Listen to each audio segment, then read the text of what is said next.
Howrah bridge কি, কেন এবং কিভাবে তৈরি হয়েছিল? বিস্ময়ের অপর নাম হাওড়া ব্রিজ। আপনি জানলে অবাক হবেন, হাওড়া ব্রিজ হলো এমন একটা ব্রিজ যা তৈরি করতে একটাও নাট বোল্ট ব্যবহার করা হয়নি।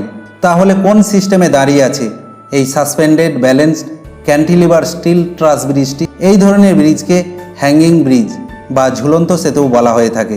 দ্বিতীয় বিশ্বযুদ্ধের সময় জাপানি বোমাবর্ষণের হাত থেকে ব্রিজটি বাঁচানোর জন্য পৃথিবীর সমস্ত মিডিয়ার চোখে ধুলো দিয়ে 1943 সালের ফেব্রুয়ারি মাসে কোনো রকম সরকারি উদ্ঘাটন ছাড়াই হাওড়া ব্রিজকে খুলে দেওয়া হয়েছিল জনতার উদ্দেশ্যে। হাওড়া ব্রিজের ওপর দিয়ে প্রথম সফরকারী বাহন ছিল একটি ট্রাম। 78 বছর ধরে কলকাতার প্রবেশদ্বার হয়ে দাঁড়িয়ে আছে বাংলা তথা বাঙালির গর্ব হাওড়া ব্রিজ, যার পোশাকি নাম রবীন্দ্র সেতু। লোগো দেখে যেমন ব্র্যান্ড চেনা যায়, ঠিক সেই রকমই কিছু কিছু স্থাপনার মাধ্যমে কোনো দেশ বা শহরকে চেনা যায়। হাওড়া ব্রিজও হলো ঠিক সেই রকমই এক আইকনিক সিগনেচার, যা সিটি অফ জয় অর্থাৎ আমাদের প্রিয় শহর কলকাতাকে বোঝায়। বাট কি এমন আছে এই হাওড়া ব্রিজে যা কলকাতার মতো একটা মেট্রোপলিটন সিটিকে প্রেজেন্ট করে? হ্যালো বন্ধুরা, টু বি ফ্যাক্ট চ্যানেলের আরও একটি ইনফরমেটিভ রোমাঞ্চকর এপিসোডে আপনাদের স্বাগত জানাই। সেই সঙ্গে চ্যানেলটি সাবস্ক্রাইব করার অনুরোধ রইল এই ধরনের ভিডিও পাওয়ার জন্য। হাওড়া ব্রিজ তৈরির ইতিহাস। হাওড়া ব্রিজ কেন তৈরি হয়েছিল?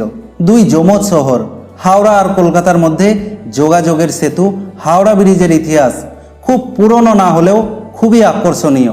1860 সালে যখন ইস্ট ইন্ডিয়া রেলওয়ে প্রান্তিক স্টেশন হিসাবে হাওড়া স্টেশন তৈরি করলো, তখন থেকেই একটা ব্রিজ ভীষণভাবে জরুরি হয়ে পড়ল।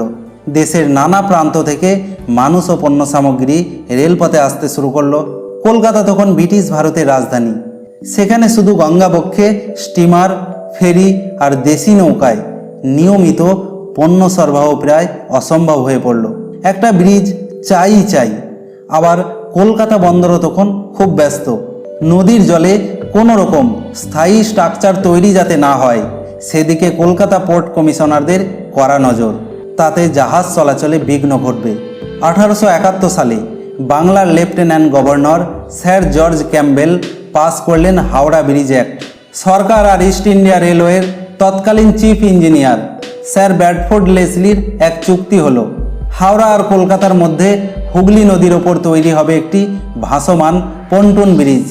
ভাইসরয় লর্ড মেয়ো ডিজাইন পছন্দ করলেন। 1874 সালে তৈরি হলো ব্রিজ, যার মাঝখানের অংশ জাহাজ এবং স্টিমার চলাচলের জন্য খুলে দেওয়া যেত। কিন্তু ক্রমশ বাড়ছে যানবাহনের চাপ, মাল পরিবহনও কয়েক গুণ বেড়েছে সময়ের সঙ্গে সঙ্গে।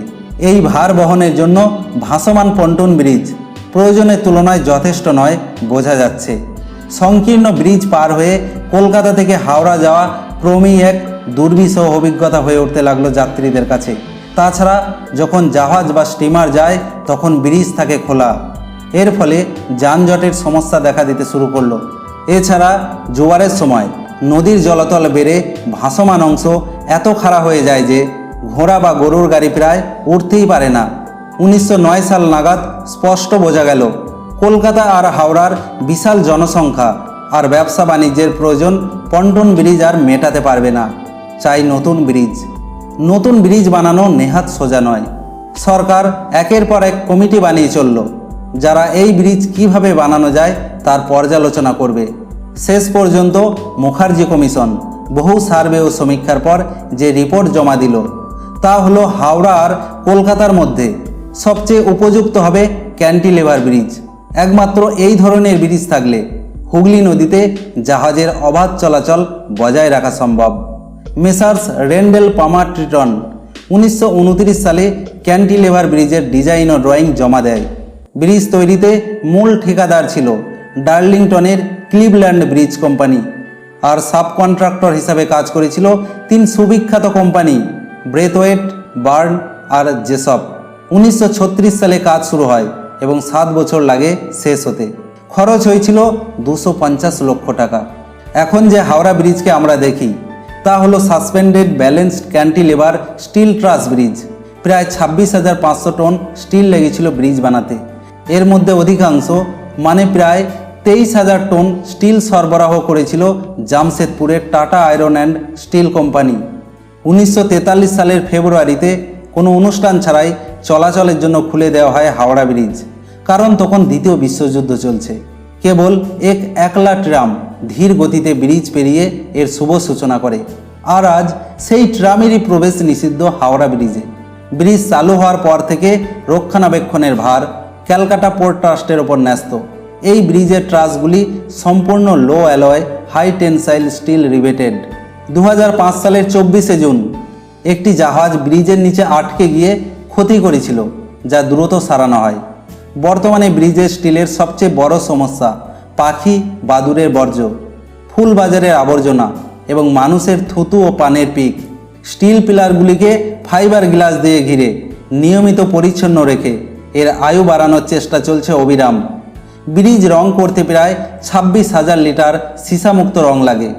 বর্তমানে এই ব্রিজের উপর দিয়ে প্রতিদিন প্রায় 1 লক্ষ যানবাহন এবং 1.5 লক্ষ মানুষ পায়ে হেঁটে চলাচল করে। ভিডিওটি কেমন লাগলো অবশ্যই কমেন্ট সেকশনে জানাতে ভুলবেন না। এই রকমই ইন্টারেস্টিং ইনফরমেটিভ ভিডিওর জন্য অবশ্যই চ্যানেলটিকে সাবস্ক্রাইব করবেন আর পাশে থাকা বেল আইকনটি অল করে দেবেন। আবার দেখা হবে নেক্সট এপিসোডে। ততক্ষণ পর্যন্ত ভালো থাকবেন, সুস্থ থাকবেন।